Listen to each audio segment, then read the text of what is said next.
Hello everyone, it's Friday and you know what that means. It's now time for your Viva Max bold review dito sa Fridays with Viva Max only on Harriet.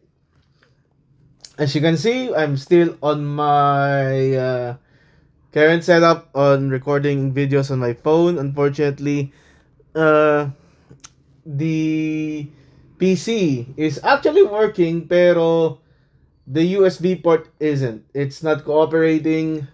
It's not showing the uh, the internet for some reason, and I think I might just do. I might buy a like yung parang yung multi-port na USB. Saksak ko sa isang working na port. Yeah. So the 3.0 port isn't activating very much. Isn't cooperating. That's the issue. That is where the dongle is being placed. So yeah, unfortunately we're still here at the cell phone setup, but we're not. We're still gonna do our review. It's kind of delayed today because we had an internet connection issue yesterday or earlier today, mga 12 noon ay 12 midnight. Nawala ang internet dito sa area namin, pati yung net ng apartment and yung mobile data ko is nawala, which led to really unfortunate circumstance talaga. So that's why I had this review really late. Okay, so yeah, happy Thanksgiving everyone sa mga kapatid ko sa Iglesia ni Cristo. And let's begin with the review, recap, and reaction to Secret Sessions. So, believe his name is Eric. Nico Loco is playing the role of Eric or Edwin. I know Eric, and he is a psychologist or psychiatrist. And siya ay ikakasal kay Kate, played by Alona Navarro. Again, welcome back, Alona Navarro. And Alona Navarro referred her office mate to him, who is named Kara. Kara is played by Athena Red. Athena Red, you remember her? Pintor and Paraluman. Yeah, nice stuff, okay? So, yun. Kate, ay Kara, has some interesting diagnostics on herself. She is having a fetish on making out with married men. And because of the thrill and the dangers na meron sa kanila. And she is starting to seduce Eric with such sexual innuendos. Eric is having a bachelor party with his friend Aaron, played by the Filipino Wolverine JC Tan. And yeah, things are getting okay until yung character ni Athena na si Kara, she started just showing up everywhere. And Kara instantly seduces Eric when she made out with Aaron. Okay. And this is what Eric has been thinking all night long. Tuloy-tuloy ang session nila Eric sa ni Kara, and this ended up badly kasi yun nga kakasal itong si Eric, and he has been seduced dito by the seductress herself, Kara, and they made out. And what is happening here is Eric is actually scheduling or planning some sessions na in secret para ma satisfy yung fetish ni Kara. Okay. Yeah. So yeah, Eric is getting engaged, but he still has that dog in him. Dog in him that he will really miss out a lot on once he gets married kasi kay Kate. And this is what Kara has been using to like trigger the instincts ni Eric, yung parang bachelor. Yun. Okay?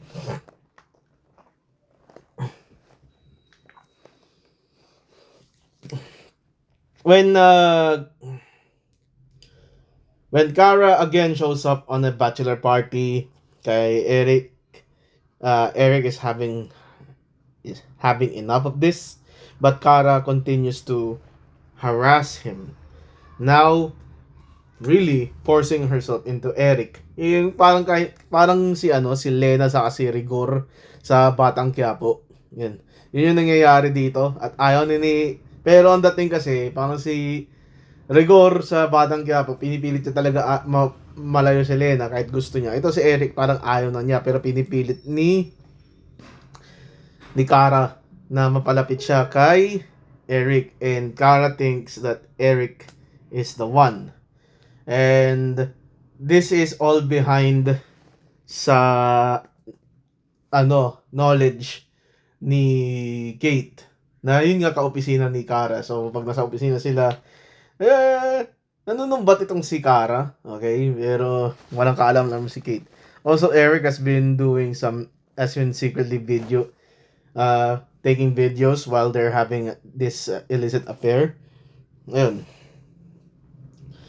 When Eric totally had enough and wants to break up with Kara, Kara revealed all the secrets to Kate, and this breaks up the engagement. And Eric, being depressed, he came back to a nightclub, tapos he banged two chicks. Hindi ko alam yung pangalan nila, tingin ko lang sa credit mamaya. And when he woke up, Kara is in his house, trespassing. And she hits Eric's head with a vase and forces herself into Eric. Now, after the climax ng pagtatalik nila, nakatutok na baril. It turns out that Kate came back, she saw what happened, and points the gun at the head of Kara. Kara didn't die, nobody's dead. She just got caught by the police. Eric and Kate had some victory eggs, but the engagement is still off. Yeah, that's how Secret Sessions ended. It's a happy, not happy ending para sa akin. And by the way, this also suffers in the time penalty. So,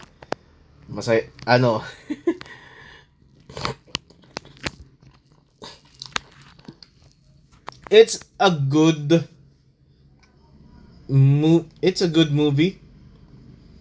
It has some flow, rhythm and flow. Uh, but the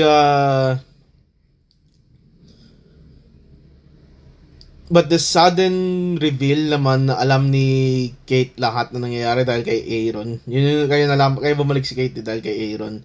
Yung kaibigan ni Eric nagsumbong kay Kate kasi nakita niya ata pinaforce ni Kara yung sarili niya sa pool kay Eric. Nagsumbong. It's a good it's a decent movie for like yun nga, isang oras lang naman tong pelikula na to, so there's not a lot of story to tell.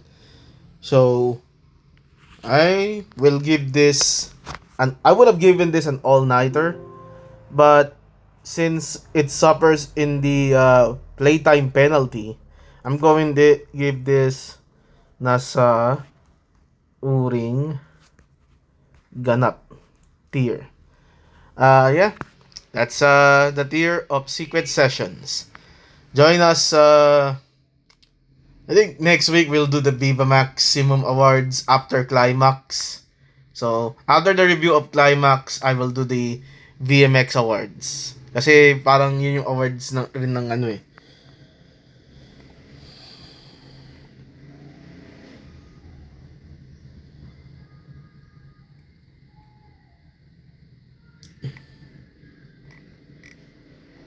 Yun yung parang awards ng ano eh.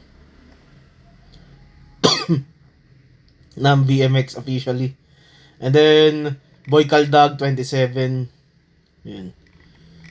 So, yeah, it's gonna be a rough day. It's gonna be an awesome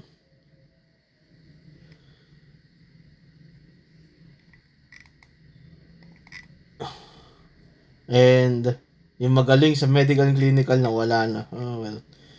This is it's yeah.